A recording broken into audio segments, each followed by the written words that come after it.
Hi, this is a continuing invitation to study the human soul by examining the iris. One of the things I like to look at the iris, for what the inherent abilities of each individual soul might be. My way of looking at each person and each iris is that each iris is absolutely unique, distinctive, and special. So if you take 100,000 irises, and you put them into a spectrum of different constitutional types, these 12 represent the representative sample of those 100,000 types. The 4 across the top, they are relative extremes of those 100,000s.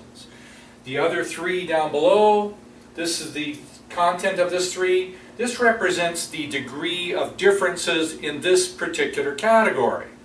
And in this degree of density, there's another degree of density and another degree of density. This represents the extremes of this potential type. There's lots of other ones, but this gives you an idea. The same is true here for this brown dot degree of composition and numerical content.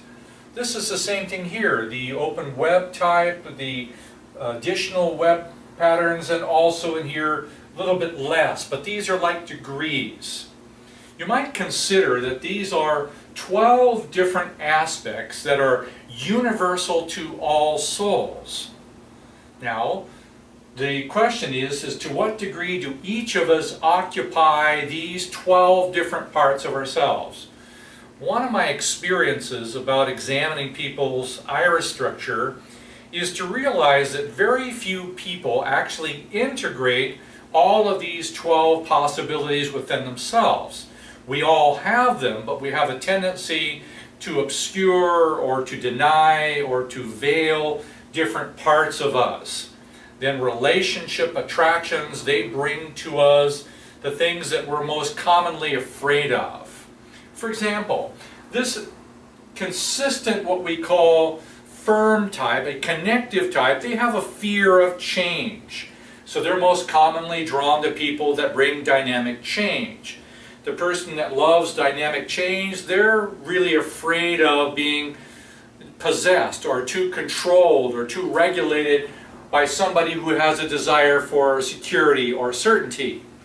Those who have the capacity for awareness or the understanding or the seeking tendency sometimes are afraid of people who are dependent upon them or who are excessively emotional.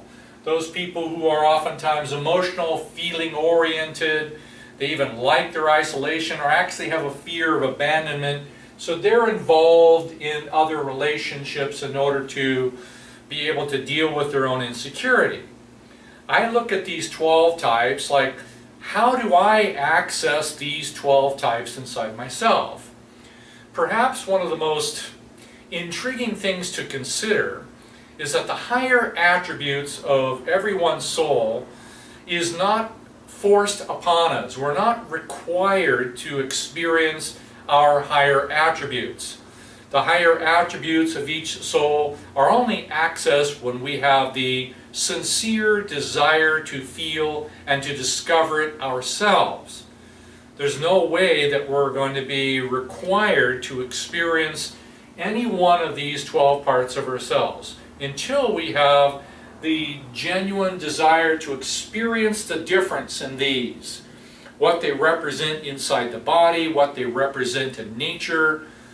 What a beautiful thing to be able to recognize that my own soul, and in my opinion everyone's soul, has all of these individual characteristics. I can learn to feel this through colors, through sounds, through movements, through postures, through music. Each one of these has a different form of fragrance, if you will, a different vibrational frequency. All of these have the full range of sensory expressions and phenomenon. Each one has different forms of creativity, be it with the hands or the mind or the imagination or even the function of movement or dance. All of these have different attributes that span the full spectrum of possibility. So when I'm examining these individual types, I'm asking myself, To what degree do I deny these possibilities within myself? And the reality is I would estimate that people, maybe they deny 95 to 97, 99%. We're constantly denying the higher attributes of our own souls. And one of the ways that we do this, we produce addiction, and we produce reaction and judgment, and we produce some kind of evasion, and we're constantly perturbed by forms of fears about things. We all produce some form of facade that produces a way of avoiding pain inside of us. So these are the 12 different range of facade types. If you look behind the facade, you may also see that there are fears in each one of these different categories. So people sometimes wonder, why is it so necessary to examine the unresolved pain inside of each one of these constitutions? When the reality is, if you continually avoid one of these areas, you're actually denying the higher attributes within yourself. So the nature of this work, yes, is to define what the higher attributes of each quality might be, and to be able to examine those parts of the iris and of self that indicate that we're in denial of something. For example, this sequence over here has to do with personal passion. Not just intimacy, but personal passion relative to my own creativity in the world. Each soul has an individual expression or a series of creative abilities unique to that soul. When they occupy that unique ability, they have a passion. That passion now extends into the experience of friendship and joy and laughter and the loyalty of fellowship with other kindred spirits, just like them. This also represents prosperity. Not only prosperity of a monetary quality, but prosperity of friendship and sharing and laughter and intimacy and a friendship of love. This is also the experience of the ultimate achievement of taking one's personal creativity through the development through a group and then out into the greater world. Something like somebody who designs Google or Facebook or Microsoft, and they eventually take it to the world, like maybe Steve Jobs did with Apple. An individual idea, one form of creativity, met through friendship with the people he developed in a loyalty relationship, and then taking that out to the world to become a dominant force in the world.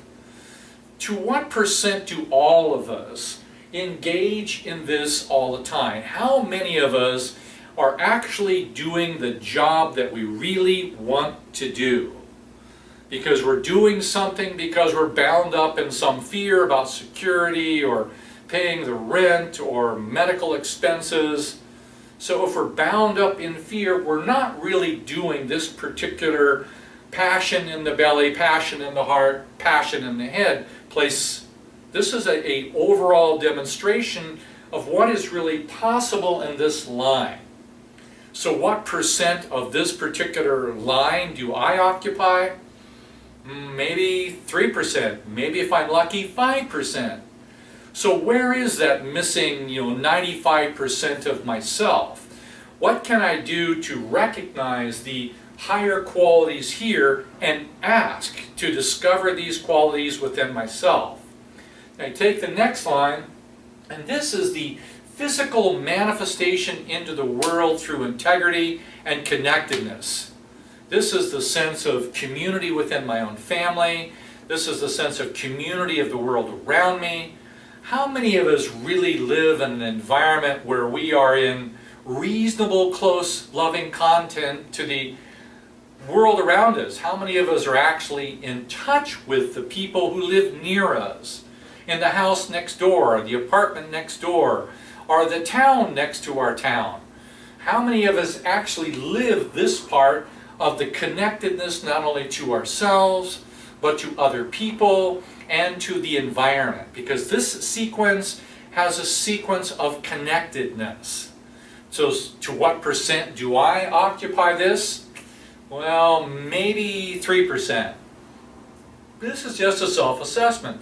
So where is the other 97% of my own capacity? I'm in denial until I have the genuine desire to know what that capacity is. So when I examine the structure of the eye, I want to know what are the innate abilities within that soul. But by examining many souls, I get a better understanding about what attributes within myself that I'm in denial of. For example, this line here has to do with awareness. Awareness of myself, my origin, what I am, what am I doing here, where am I going?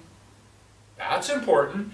The awareness of myself in relationship to other people, in the experience of giving and receiving in some way, and the relationship to my own desire or my own free will, my own ability to be into a vast topography of souls and maintain my own discrete individuality without violating anyone else's right to be completely themselves. So to what degree do I have this awareness? Well, maybe 1 or 2%. Yeah, self-assessment is an important part of being able to use the structure of the eye. So why would I say 1 or 2? Because there's a whole lot more that I'm not aware of. So how do we become more aware? What are the principles to be able to experience each one of these? This last one, it is the capacity to be able to feel. To what degree do I actually feel my own soul? To what degree do I actually feel the experience of somebody else's feelings? How do I give and receive the experience of feelings without creating anything that's unloving? To what degree do I allow myself to be a soul in contact with all souls? Those souls seen and unseen, those in the material body and those in the spiritual body.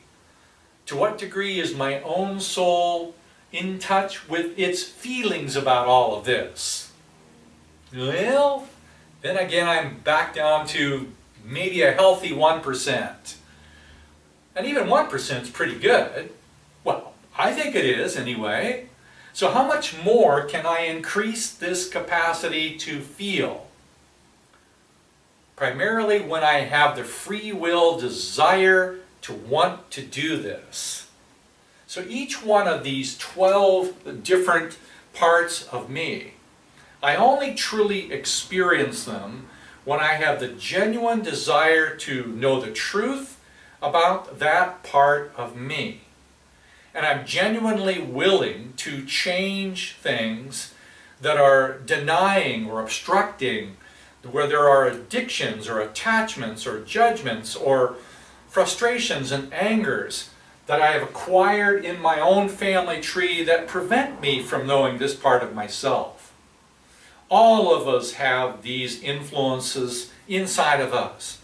So when I examine the structure of the iris, yes, I look at the individual capacities of a person. I also like to look at the composite of how well they handle all 12 of these different parts. I like to see if they are on the processes of radiance, or they're in the process of security, or they're in the experience of awareness, or they're in the capacity of exchanging or creating feelings. This is the way I use the human iris. So consider, this is just my own way of experiencing it, that your way to know your own self really starts with a sincere desire to know the truth about what you are. This is how I use the iris of the eye as an entry-level mirror into the study of the human soul. Consider it.